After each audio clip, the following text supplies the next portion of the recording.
रहा था, उसको कैप्चर करते वक्त उस कैमरे में ये हमको बैकग्राउंड दिखाई देगा।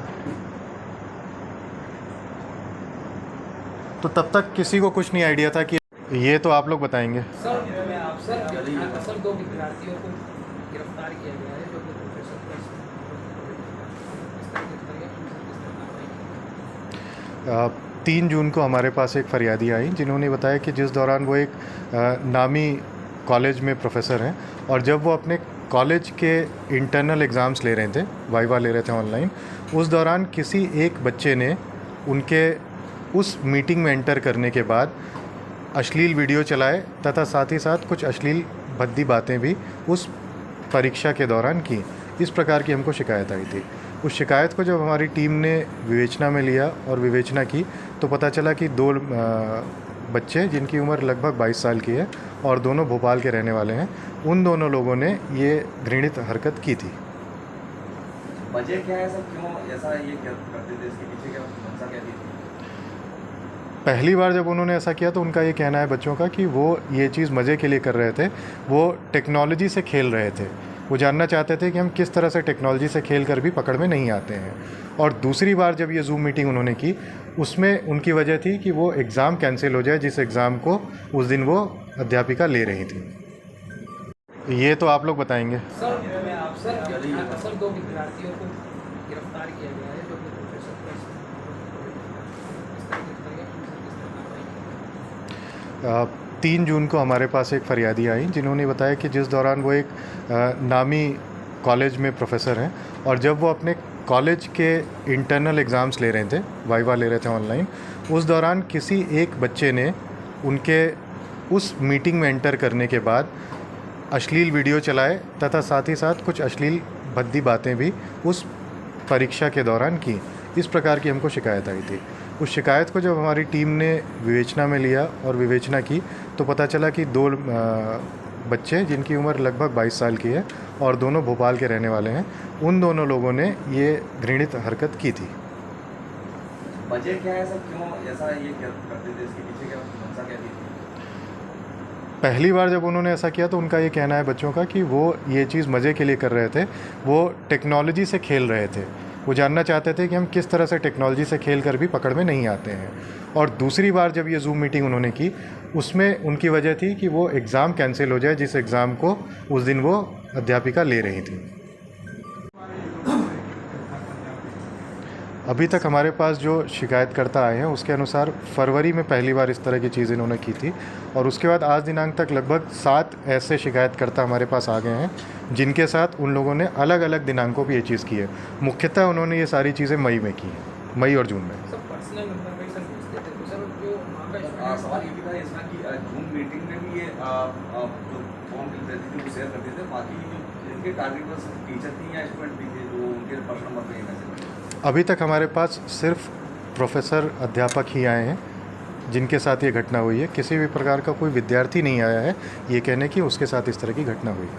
सर पर्सनल नंबर पर सर लगातार भेजते आते हैं सर, 6 महीने का समय हो गया सर, ड्यूरेशन में पता नहीं चला किसका नंबर था या इस तरह की कॉलेज में नंबर रजिस्टर्ड होते विद्यार्थियों को इस तरह की बातें सामने आई। इससे बचने के लिए इन्होंने, चूँकि ये पढ़े लिखे बच्चे हैं, BCA कर रहे हैं, नीट की तैयारी कर रहे हैं, इनको पता है कि आपकी साइंटिफिक डिवाइसेस को किस तरह से ट्रैक किया जाता है, मोटा मोटा इनको जानकारी है।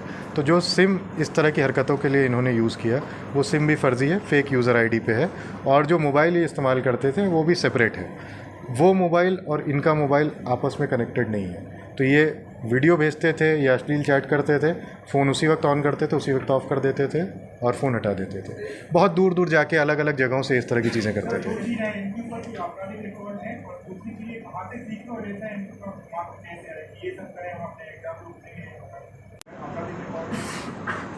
इनकी गिरफ्तारी अभी कल शाम को हुई है और इनके आपराधिक रिकॉर्ड के बारे में हम लोग छानबीन कर रहे हैं। अभी तक इनका कोई अन्य आपराधिक रिकॉर्ड नहीं आया, लेकिन इनके द्वारा ये चीज़ पहले भी की गई है ऐसा हमको अभी पता चला है और कुछ एक थानों में शायद इसकी शिकायतें भी हैं जिसकी हम जांच करवा रहे हैं कि वो कहाँ कहाँ पे हैं। ये एक चीज़ हुई। दूसरा आपका सवाल था कि इन्होंने कहाँ से सीखा। तो ये बच्चे पढ़े हुए हैं, 12वीं पास हैं, 22 साल के हैं और पोर्नोग्राफिक साइट्स पे बहुत जाते हैं। साथ ही साथ इन बच्चों को टेक्नोलॉजी के बारे में आइडिया है कि टेक्नोलॉजी से क्या कर सकते हैं, और एग्ज़ाम को कैंसिल कराना इनका मुख्य उद्देश्य था। तो टेक्नोलॉजी इनके पास थी, फर्जी सिम इनके पास था, और एग्ज़ाम को जो कैंसिल कराना इनका उद्देश्य था, उसके लिए इन्होंने ये पूरी एक साजिश रची कि अगर हम ऐसा कुछ करेंगे तो वो जूम मीटिंग बंद कर दी जाएगी और हम इस एग्ज़ाम से बच जाएंगे। सर बात जैसा करें कि बड़ा गंभीर अपराध है ये, और जो है धूम्रपान ऑलरेडी कई क्लास में चलते रहती है, किस तरह से अवेयरनेस आएगी, आप इससे बचा कैसे जा सकता है, आपका क्या सुझाव है? देखिए, आज के परिदृश्य में ऑनलाइन क्लासेस या ऑनलाइन एग्ज़ाम्स ये हमारी वास्तविकता है, इसको हमको स्वीकार करना होगा। आवश्यकता ये है कि हम साइबर सुरक्षा और उसके जो मापदंड हैं उनको भी अपने सिस्टम का हिस्सा बनाएं।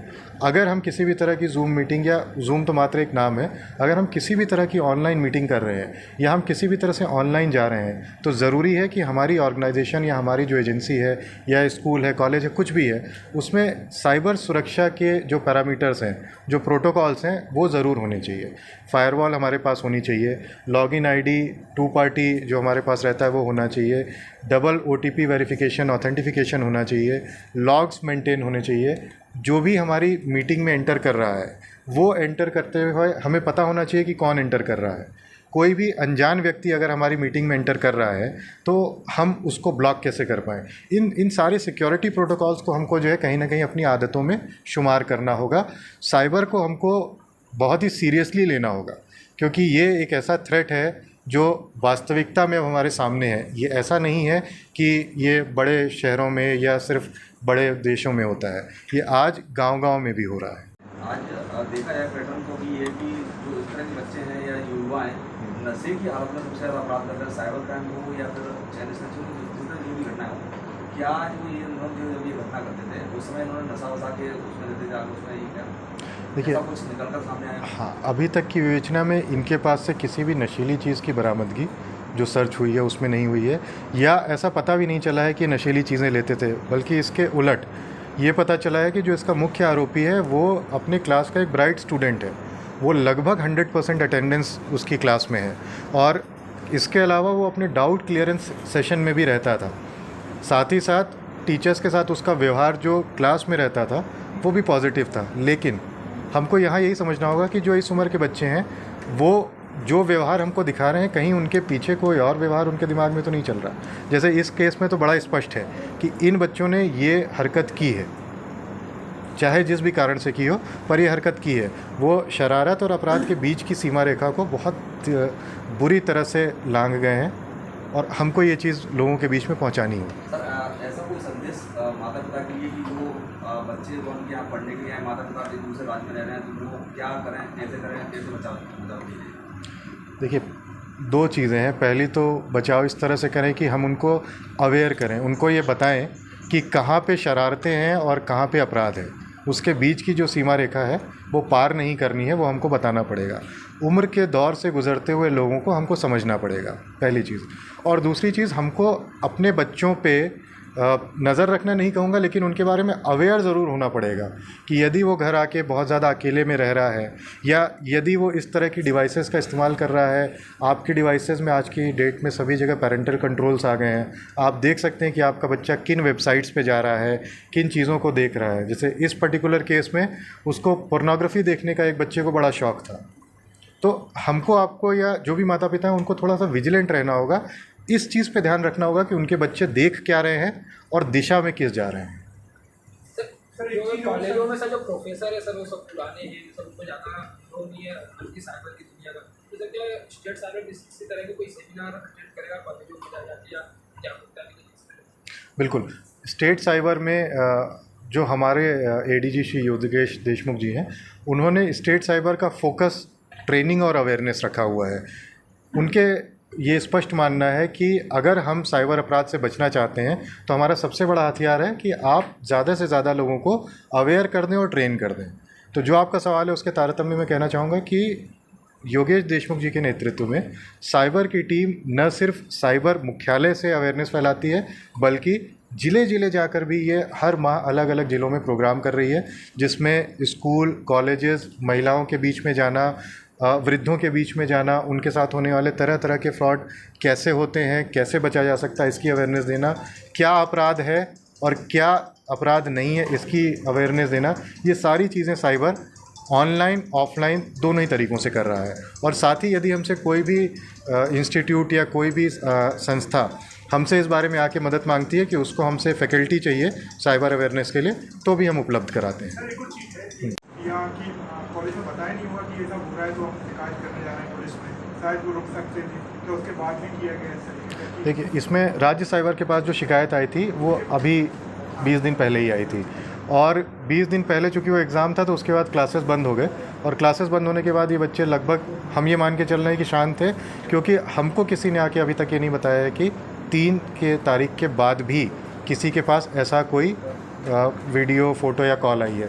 संभावना से इनकार नहीं किया जा सकता, हो सकता है जैसे ही किसी को पता चले, क्योंकि ये एक महिला संबंधी एक ऐसा अपराध है जिसमें लोग सामने आने से भी डरते हैं, बदनामी से डरते हैं। तो हो सकता है आरोपियों के आने के बाद, जैसे आज सुबह ही 2 लोगों ने आके बताया कि उनके साथ हुआ था, परंतु वो 3 तारीख के पहले हुआ था। हो सकता है कोई और आके बताए कि इन बच्चों ने उनके साथ ऐसा कोई अपराध 3 तारीख के बाद भी किया है। विवेचना जारी है, जो भी आएगा हम उसको विवेचना में ज़रूर लेंगे।